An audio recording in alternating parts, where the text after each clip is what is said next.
ஏசாயா 64:8 இருக்கிற மாதிரி, கர்த்தாவே நீர் எங்களுடைய பிதா, நாங்கள் களிமண். நீர் எங்களை உருவாக்குகிறவர், நாங்கள் அனைவரும் உங்களுடைய வாழ்க்கையில நாம் யாரு? நாம களிமண். ஆனா கிறிஸ்து யாரு? நம்மளை உருவாக்குகிற தேவன். நம்மளை உருவாக்கும் பொழுது என்னென்ன அவர் பண்றாரு? இப்போ நீங்க மண்பாண்டம் வடையிறவங்களை போய் பாத்தீங்க அப்படின்னா, ஃபர்ஸ்ட் அவங்க என்ன பண்ணுவாங்க அப்படின்னா, மண்ணை செலக்ட் பண்ணுவாங்க. அவங்களால எல்லா மண்ணாலையும் உருவாக்க முடியாது. அப்போ அந்த மண்ணை ஃபர்ஸ்ட் செலக்ட் பண்றாங்க. அப்போ உலக தோற்றத்திற்கு முன்பாகவே தேவனாகிய கர்த்தர் நாம் ஒவ்வொருவரையும் தெரிந்து கொண்டிருக்கிறார். அதுக்கு பின்பாக அந்த மண்ணை தெரிந்து கொண்டதுக்கு அப்புறம் அவங்க என்ன பண்ணுவாங்க அப்படின்னா, அதை நல்லா பிசைவாங்க. ஒண்ணு கையால பிசைவாங்க, கால்களாலையும் மிதிச்சு சில சமயத்துல பிசைய வேண்டியதா இருக்கும். இது எதுக்கு அப்படின்னா, நம்ம அந்த மண்ணை பண்படுத்துகிறதற்கு.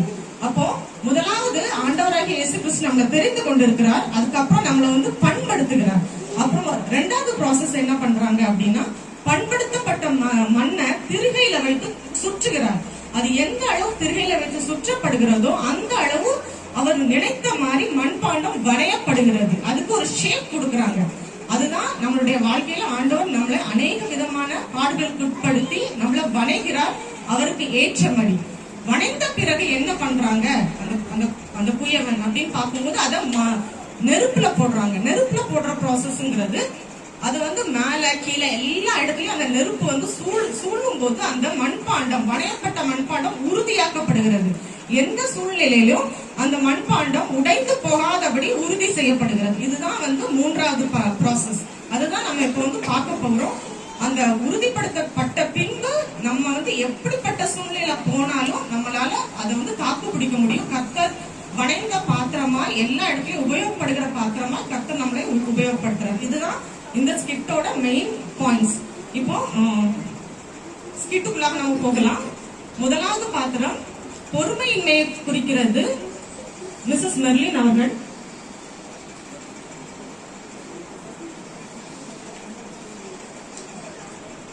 இரண்டாவது பாத்திரம் பயத்தை குறிக்கிறது. பிரான்சிஸ் சகோதரி.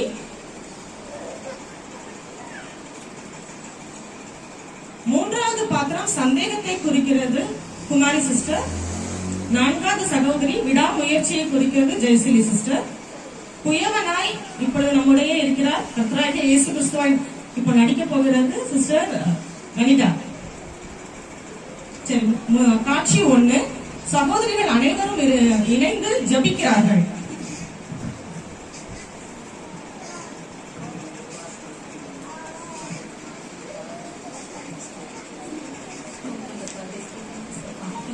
ஒப்பு கொடுக்கணும் இசப்பா. உனக்கு உகந்த பாத்திரமாக நீர் எங்களை மாற்றும் தகப்பனே.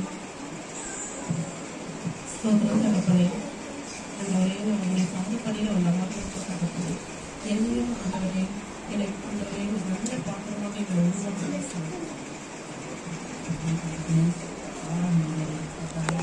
அறிவாளி சாமி எங்களை உருவாக்க முடியாத தெரிவிக்கிறதா அப்பா. நாங்கள் பாத்திரமாக நல்ல பாத்திரமாக இந்த சமூகத்தில்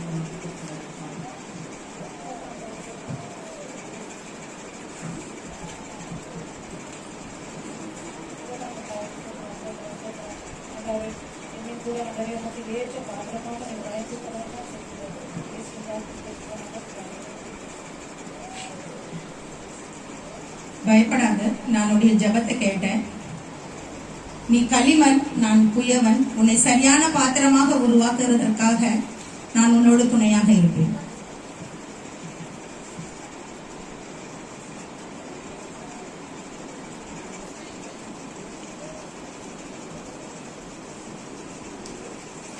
காட்சி 2. இப்பொழுது குயவன் ஒவ்வொரு பாத்திரத்தை பிசைகிறார். இது பண்படுத்தும் செயல். இப்பொழுது பெண்கள் வரிசையாய் இருக்கிறார்கள்.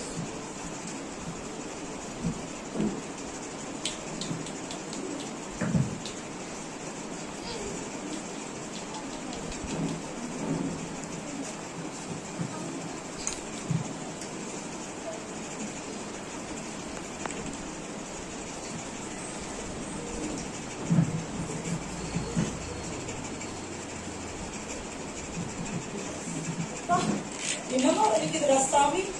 ஏற்கனவே நீங்க கழுத்து சொல்லி இப்படி ஐயோ எனக்கு பொறுமை இல்லடா சாமி. அப்பா, உன்னை சரியான பாத்திரமாக நான் வணிகத்துக்கு அழுத்தம் மிகவும் அவசியம். இந்த அழுத்தம் வேண்டாப்பா, நான் இப்படியே இருக்குச்சா இப்படி சேர்த்துக்கிறேன். முதலாவது சகோதரி விலகுகிறார், அந்த வலி தாங்க முடியாமல். காட்சி 3. இப்பொழுது வடிவமைக்கும் செயல் உருவாக்குகிறார். திருகையில் வைத்து சுற்றப்படுகிறார்கள் ஒவ்வொருவராய்.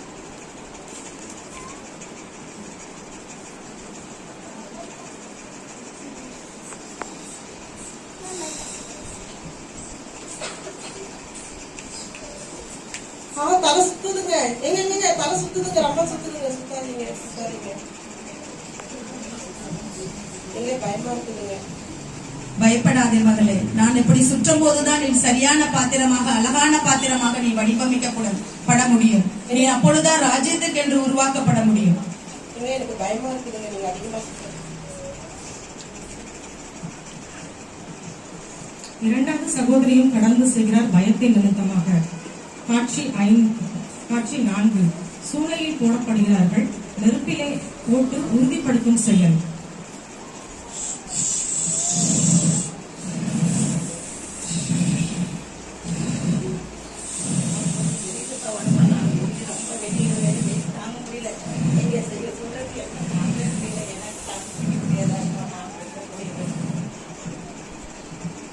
சூடுபடுத்த போது மட்டும்தான் அந்த பாத்திரம் உடையாமல் நல்ல பாத்திரமாக வரையப்படும். அதற்காக தான் சூடுபடுத்துவார்கள். சூடு மிகவும் அவசியம் நாம் தேவனுடைய ராஜ்யத்திற்கு செல்வதற்கு. மூன்றாவது சகோதரியும் விலகினார், அந்த சூட்டை தாங்க முடியாமல் குயவன் மீது இருந்த அந்த நம்பிக்கையை இழந்து சந்தேகித்து விலகுகிறார். காட்சி 5. முடிக்கப்பட்ட பாத்திரம்.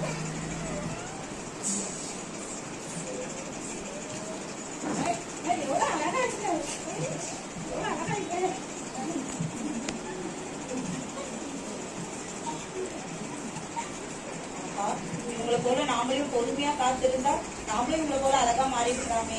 பொறுமை இல்லாத போயிடுச்சு என்கிட்ட. எசப்பா இந்த மண்ணி எனக்கு பொறுமையை தாங்க தகப்பனே. நான் இவ்வளவு அழகா இருக்காங்களே, நான் முன்னாடியே இந்த மாதிரி ஆகணும்னு ஆசைப்பட்டிருந்தேனே, இந்த மாதிரி ஆகாத போயிட்டேன். இன்னும் அழகா இன்னும் கொஞ்சம் பயம் இல்லாத இருந்ததுன்னா நான் இன்னும் அதிகமா இந்த மாதிரி அழகான பாத்திரமாக நான் மாறி இருக்கேன். என்ன கொஞ்ச நேரம் நம்ம பொறுத்திருந்தேன். இந்த அக்கா மூலம் நானும் நல்லா இருப்பேன், அனுப்புல ஆயத்தமா இருப்பேன், அனுப்புல இருக்கும். ஆனாலும் நான் உருவாக்க மாட்டேன். தாங்க முடியாம எழுந்திருப்பேன். நான் நீங்க பேசுறது எல்லாத்தையும் கேட்டுட்டு இருந்தேன்.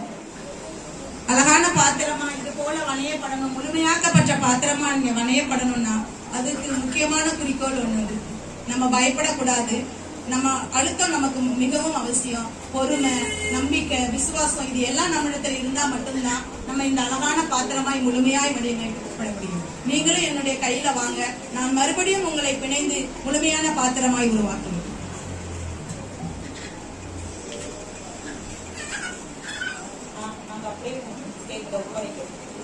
அழகான பாத்திரமாக மாட்டோம். கண்டிப்பா மாற்றப்படுவீர்கள். எல்லாருக்கும் புரிஞ்சிருக்கும்னு நினைக்கிறேன். ஸ்கிட்டு புரிஞ்சுதா இல்லையா? சரி, இப்போ நம்ம நம்மள இப்போ எல்லாரும் ஒப்படைக்க போறோம் ஆண்டவருடைய சமூகத்துல.